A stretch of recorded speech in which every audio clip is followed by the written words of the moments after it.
व्रत कथा कामिका श्रावण कृष्ण एकादशी।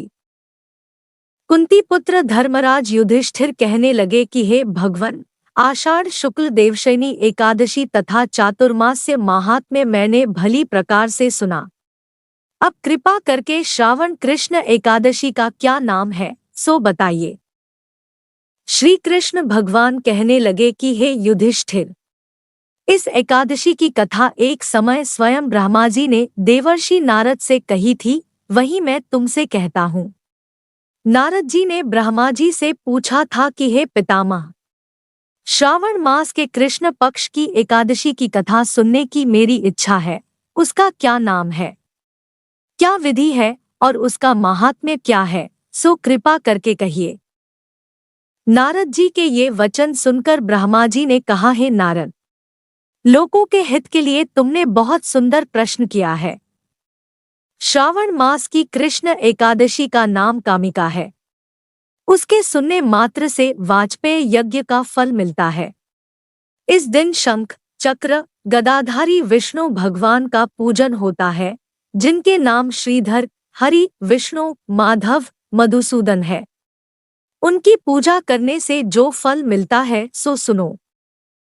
जो फल गंगा, काशी, नैमिषारण्य और पुष्कर स्नान से मिलता है, वह विष्णु भगवान के पूजन से मिलता है। जो फल सूर्य व चंद्र ग्रहण पर कुरुक्षेत्र और काशी में स्नान करने से, समुद्र वन सहित पृथ्वी दान करने से, सिंह राशि के बृहस्पति में गोदावरी और गंडकी नदी में स्नान से भी प्राप्त नहीं होता, वह भगवान विष्णु के पूजन से मिलता है। जो मनुष्य श्रावण में भगवान का पूजन करते हैं, उनसे देवता, गंधर्व और सूर्य आदि सब पूजित हो जाते हैं। अतः पापों से डरने वाले मनुष्यों को कामिका एकादशी का व्रत और विष्णु भगवान का पूजन अवश्यमेव करना चाहिए। पापरूपी कीचड़ में फंसे हुए और संसारूपी समुद्र में डूबे मनुष्यों के लिए इस एकादशी का व्रत और भगवान विष्णु का पूजन अत्यंत आवश्यक है। इससे बढ़कर पापों के नाशों का कोई उपाय नहीं है। हे नारद, स्वयं भगवान ने यही कहा है कि कामिका व्रत से जीव कुयोनि को प्राप्त नहीं होता। जो मनुष्य इस एकादशी के दिन भक्तिपूर्वक तुलसी दल भगवान विष्णु को अर्पण करते हैं, वे इस संसार के समस्त पापों से दूर रहते हैं। विष्णु भगवान रत्न, मोती, मणि तथा आभूषण आदि से इतने प्रसन्न नहीं होते जितने तुलसी दल से। तुलसी दल पूजन का फल 4 भार चांदी और 1 भार स्वर्ण के दान के बराबर होता है।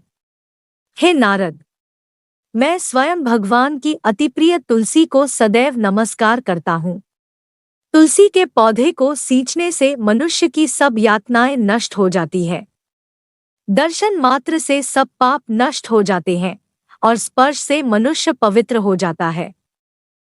कामिका एकादशी की रात्रि को दीपदान तथा जागरण के फल का महात्म्य चित्रगुप्त भी नहीं कह सकते। जो इस एकादशी की रात्रि को भगवान के मंदिर में दीपक जलाते हैं, उनके पितर स्वर्गलोक में अमृतपान करते हैं तथा जो घी या तेल का दीपक जलाते हैं, वे 100 करोड़ दीपकों से प्रकाशित होकर सूर्य लोक को जाते हैं। ब्रह्मा जी कहते हैं कि हे नारद, ब्रह्महत्या तथा भ्रूण हत्या आदि पापों को नष्ट करने वाली इस कामिका एकादशी का व्रत मनुष्य को यत्न के साथ करना चाहिए। कामिका एकादशी के व्रत का महात्म्य श्रद्धा से सुनने और पढ़ने वाला मनुष्य सभी पापों से मुक्त होकर विष्णु लोक को जाता है। आपको मेरी यह व्रत कथा पसंद आई है तो कृपया मेरे चैनल को लाइक, शेयर और सब्सक्राइब कीजिए ताकि मेरी आने वाली वीडियो का नोटिफिकेशन आपको सबसे पहले मिल सके। धन्यवाद दोस्तों।